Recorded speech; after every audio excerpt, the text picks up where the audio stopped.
Yesterday, TJ and I talked about a conference call yesterday morning that State Board of Education President Paul Hardesty had with reporters across the state. A dire warning for public education.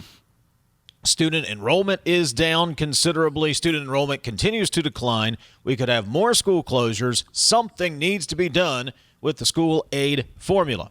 That's the broad scope of that call yesterday.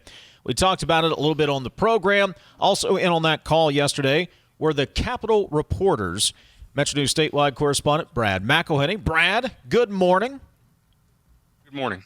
Also, Stephen Allen Adams from Ogden Newspapers. Stephen, good morning. Good morning. I'm going to be obviously involved with this conversation, but I do have SCOTUS blog up on the phone. I think we all do at this point. And Amelia Knisely, West Virginia Watch, also in on that conversation. Good morning, Amelia. Good morning. All right, this may be the first and last time this ever happens. We brought them all into the conversation because they were all part of the conversation yesterday concerning the state's public education system. So, Brad, let's start with you. It was a pretty dire look ahead from State School Board President Paul Hardesty yesterday. What was your takeaway from his comments? Well, the reason that this even existed was it is roughly 45 days now, believe it or not, until the next school year begins. And my understanding is that the State Board and the Department of Education had been crunching numbers looking ahead to the next year. And they believe that 8 to 10 schools, at least across West Virginia, may be in line for closure. You know, that follows that trend of the last couple of years with communities experiencing painful closures. About 5,000 kids have left the school system around West Virginia. Hardesty did the math on that and can account for that's roughly the population of 6 counties in West Virginia. And then, you know, a related and ongoing concern about the finances of county school systems themselves. So, I mean, President Hardesty would like some action by someone, but really it was laying down a mile marker to say, we got 45 days. There is an overriding problem that nobody's done anything about, and expect some bad situations going into the next school year. Stephen, if the legislature doesn't act on this, what happens? What's the remedy? Well, I asked specifically about that because we all know that the school aid formula, it's been around for 40-some years, complicated, as we all know, and largely it's born out of a decision that was done around 1982. That's the Judge Arthur Recht decision based on a Lincoln County family that filed a class action lawsuit because they were concerned about inequities in state funding for public schools, that some schools, poorer schools, were getting less funding than more like wealthier schools, more urban schools. And that's why we have the school aid formula today. But it's largely remained unchanged from that point on.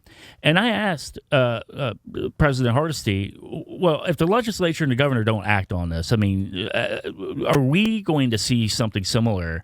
Do we need another 21st century version of a REC decision? And he basically said yes.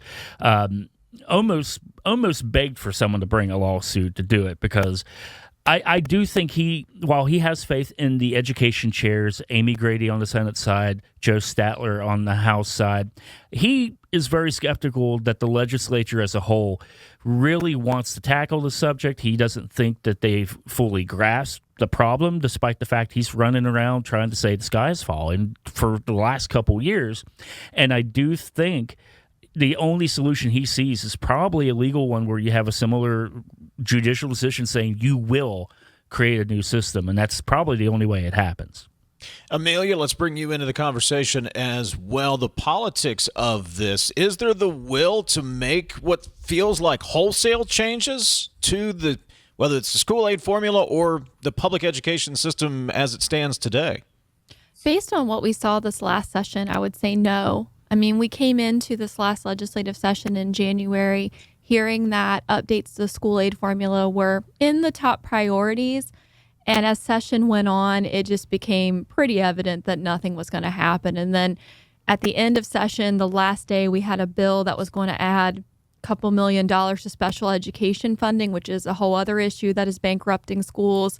But it wasn't even going to take effect for a few years, and it got left on the Senate floor, never even went up for a full vote before we adjourned, and so or didn't get concurred on the House something. Either way, didn't make it to the governor's desk. So I don't think that will is there, but it's sometimes I have trouble. I had this conversation with TJ yesterday. It's hard for me sometimes to understand why voters maybe don't see the connection between the legislature and school funding. The people that you elect to go to the Capitol are directly involved in how much funding your school system is going to get. And I don't think that always comes across in maybe what voters are caring about, because as was pointed out yesterday, should one of these counties, especially smaller counties, lose the school system if it becomes insolvent and they cannot pay employees, in many of our counties, the school system is the largest employer. It will devastate the economy of that county.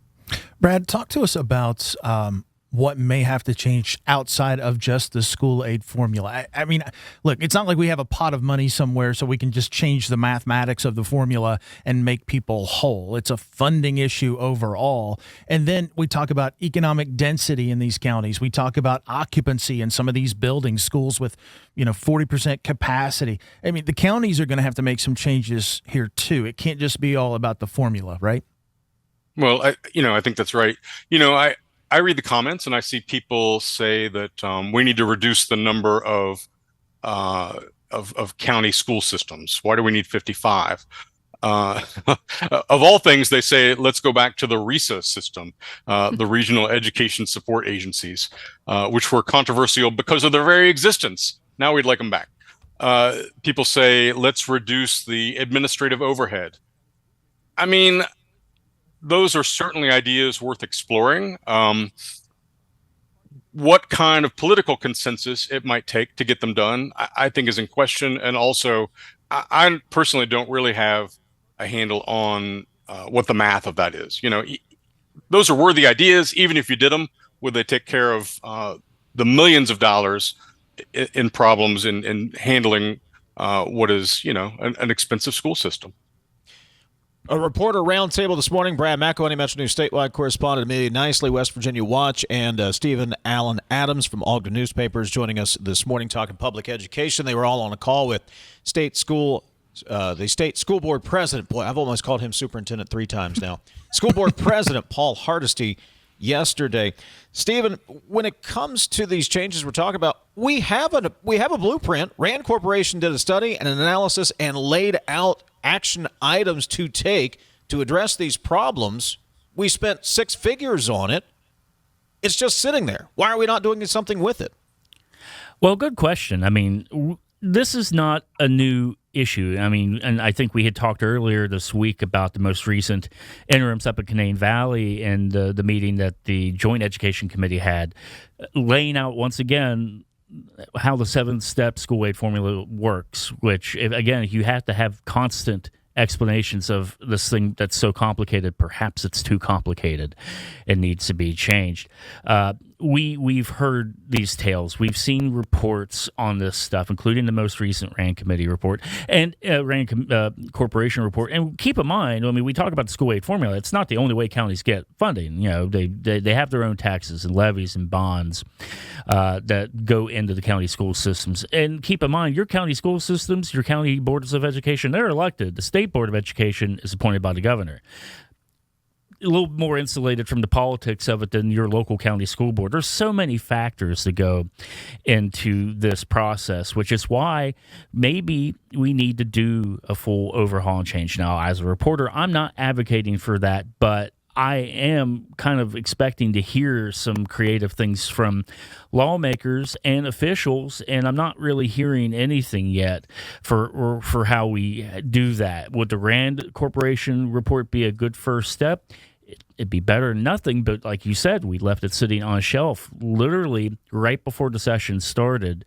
And other than the bill dealing kind of specifically with special education funding, which we heard yesterday from Department of Education officials, they said that bill wouldn't have actually helped. They said that was actually probably going to be more detrimental to your smaller counties than your larger urban counties. So even that bill wouldn't have moved the needle much. Actually, might have had the reverse effect. So we have plans on the table, but at some point we got to stop talking about it and start doing it. And if that means taking the political heat for it, well, someone's going to have to. When it gets into kind of the end of the call yesterday, I just kind of ripped the Band-Aid off and said, so are lawmakers looking for a school system to go insolvent so that they then have political cover? It's one thing to be proactive. It's another thing if you're reacting, right, and you have no choice. And Hardesty, Amelia, he entertained that question, but he also went a little farther in terms of what he said. You want to detail that for us? And I know Wilson has some thoughts here too. Okay, if I remember correctly, sorry, I was only half a cup of coffee in on the call, but I recall that he said he didn't want to believe that there are people that want it to fail, but there are people who have taken potentially funding from people that do have that viewpoint that public schools, they're often called government schools, indoctrination schools in my social media comments, they do want to see them fail. And I mean, I can't say I disagree based on some of the rhetoric that I've seen out of major funders in this last messy campaign cycle. But I choose to believe that, and I think in conversations with most lawmakers, even if they have voted for the Hope Scholarship or they are pro school choice, they also recognize the importance of their public school. But, so much at the Capitol falls on leadership. And I do think it's worth noting, even though separate branches of government, we have not really heard our governor talk much about public school funding. In fact, I remember a press conference during session where one of us, I think it might have been Stephen, asked him about special education funding issues. And he was like, well, that's the first I'm hearing of this. And we were like, we've been writing about this for 3 years. So I think there's just been not a lot of interest at the top in fixing it, in both the legislature and the governor. So sorry, I veered off from your question, but that's what was we're my getting takeaway. at. You're right. Leadership. I mean, somebody has to step up and whip these folks. I mean, it's like, herding cats in the legislature. You all know that. Wilson, I mean, it goes back to what we talked about yesterday. There's kind of 3 options, right, man? And you hit one with the third yesterday. Well, what I said was 5 years ago, if you had asked me, I would not have believed there was anybody in the legislature who wanted public education to fail. Now, I don't know if they're actively out to make it fail, guys, but I would say there are definitely some, and like you said, Amelia, there are some who are financially backed through special interest groups who wouldn't be upset if it did fail. And Can I chime in real quick ahead, on that? Stephen. I think you're right about that. And here's what I would say to anyone that maybe would never admit that out loud, but maybe has that thought. If you're a lawmaker or you're the governor, you have a state constitutional mandate to ensure a free and efficient system of free schools. Look, you can do school choice all day long. I don't have a problem with school choice at all. But you don't have a constitutional mandate to ensure that school choice is a thing. You can do that too, but you do have a constitutional mandate to ensure a free and efficient system of free schools. That is one of your major constitutional mandates. And if you let the school system fall, then you are failing your oath of office. Is that what comes up in court as part of this if it goes to court again? How do we actually interpret that? Amelia, you're shaking your head. Yes, I think so. Yeah. And if I could just add to that too, sometimes sitting in education committee, I don't want to make this blanket statement about every lawmaker because I'm not saying that, but sometimes it can feel very disconnected from the reality of a life of a child in McDowell County. School choice is not an option for most children on the coal fields. I'm not going to say that for everyone, but there's not a private school there. There's not a parent who can provide homeschooling to their child. So I think that also is worth noting that sometimes these decisions made in Charleston feel very distant from the reality of so many kids living in poverty in West Virginia who need the public school system to be their stepping stone to getting a job. Brad, anything to add? Just a side note, the Supreme Court has concluded releasing its opinions for the day, and BPJ the one that we are all watching involving West Virginia. What? They released like 3 opinions. 2 boxes. We got 9 I've left. learned over 2 weeks. I've learned that you watch the count of boxes for the number of physical opinions, and today was not the day. The final one has now been released. Tuesday's So going to be a busy day. Does let it have me to be Tuesday? Does it have I would to think be? it would have to be. Or can they go into July? I thought there's some history. Sometimes they could go into. It doesn't happen often, but I'm all confused. I don't know Me why. too. It's got to be written.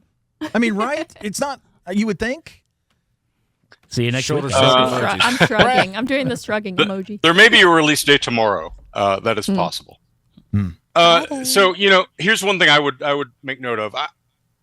The individual members of the House of Delegates, 100 members, have small communities that they represent, and I think that they probably get pressure if there is a closing or consolidating school in their community. Otherwise, though, this is kind of a macro issue, and unless your school is closing, you are not going to impose political pressure on people. And I'll compare that to when the House Finance Committee was just thinking about some changes to the Hope Scholarship. And the House Finance Room was filled with homeschool families who were ready to raise a ruckus for days. Comparatively, the public school families, January and February, they don't come to the Capitol. They don't march. They don't shout. There is not broad political pressure on these issues that people feel.